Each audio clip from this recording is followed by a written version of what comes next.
क्या आपको भी होम लोन महंगा लगता है? क्या हर महीने बढ़ती ईएमआई आपकी जेब पर भारी पड़ती है? तो आपके लिए खुशखबरी है। भारतीय रिजर्व बैंक यानी कि आरबीआई ने पूरे 5 साल बाद पहली बार रेपो रेट में 25 बेसिक पॉइंट की कटौती की है, जिससे अब ये 6.25% हो गया है। इसका सीधा मतलब ये है कि बैंकों से लोन लेना अब और आसान हो जाएगा, आपकी ईएमआई कम होगी और आपके लिए घर, कार या बिजनेस लोन लेने में आसानी होगी। लेकिन ये रेपो रेट होता क्या है, यह आपकी लाइफ को कैसे प्रभावित करेगा और सबसे बड़ी बात, इससे मिडिल क्लास को कितना फायदा होने वाला है? चलिए इन्हीं सभी सवालों के जवाब जानते हैं।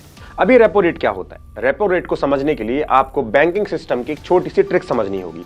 जब भी कोई आम इंसान लोन लेना चाहता है, वह बैंक से पैसा उधार लेता है। लेकिन क्या आपने कभी सोचा है कि बैंक अपने लिए पैसा कहां से लाते हैं?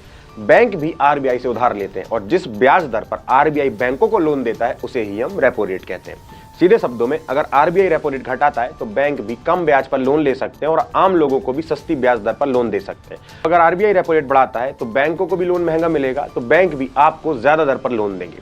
रेपो रेट का एक फॉर्मूला होता है, repo rate is equal to repurchase price minus original selling price upon original selling price into 360 upon N. अब जहां एन वह समय होता है जितने दिनों में लोन वापस करना होता है।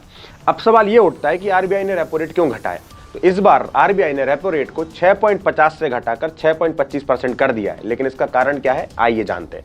आर्थिक विकास को बढ़ावा देने के लिए महंगाई और मंदी के डर से लोग पैसा खर्च करने से बच रहे थे, तो रेपो रेट घटाकर आरबीआई ने लोगों को ज्यादा खर्च करने और लोन लेने के लिए प्रेरित किया है। मिडिल क्लास को सबसे बड़ी राहत देना, घर, गाड़ी, बिजनेस लोन के सस्ते होने से मिडिल क्लास की बचत बढ़ेगी और उनकी वित्तीय स्थिति मजबूत होगी। इन्वेस्टमेंट को बढ़ावा देना, जब ब्याज दरें कम होती हैं तो लोग बैंक से पैसा रखने के बजाय शेयर बाजार, बिजनेस और प्रॉपर्टी में निवेश करने लगते हैं। इससे नौकरियों को बढ़ाने की भी कोशिश की गई है, क्योंकि बिजनेस को सस्ते लोन मिलेंगे जिससे वे अपना बिजनेस बढ़ा सकेंगे और नई नौकरियां पैदा करेंगे। अब सबसे बड़ा सवाल है कि इसका आम आदमी पर क्या असर होगा। तो सबसे पहले होम लोन और कार लोन होंगे सस्ते। अगर आपने होम लोन या कार लोन लिया है तो आपकी ईएमआई कम होगी।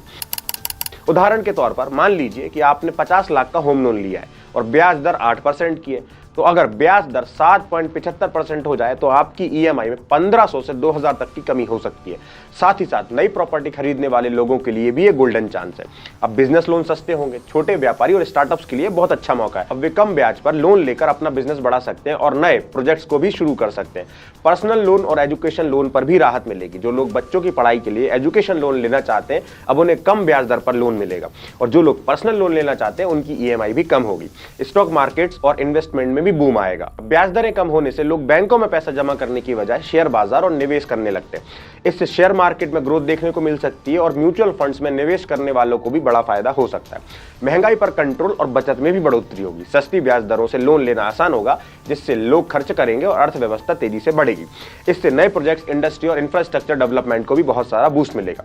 लेकिन किन लोगों को सबसे ज्यादा फायदा होगा? जिनका होम लोन या कार लोन चल रहा है, जो नया लोन लेना चाहते हैं, छोटे व्यापारी, स्टार्टअप, शेयर मार्केट और इन्वेस्टमेंट में लोग करने वाले लोग। किन लोगों को सबसे ज्यादा फायदा होगा? जिन लोगों ने होम लोन या कार लोन ले रखा है उनको, जो नया लोन लेना चाहते हैं वो, छोटे व्यापारी और स्टार्टअप्स, शेयर मार्केट और इन्वेस्टमेंट करने वाले लोग, साथ ही साथ मिडिल क्लास फैमिली जो बचत करना चाहती है।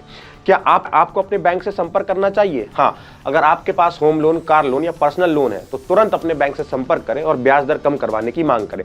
अगर आप नया लोन लेना चाहते हैं तो अभी ही सही समय है। अब अगर हम सारी बातों का कंक्लूजन निकालें तो ये आपके लिए बहुत सुनहरा मौका है। अगर आप घर खरीदने का सोच रहे हैं तो आपके लिए बेस्ट टाइम है।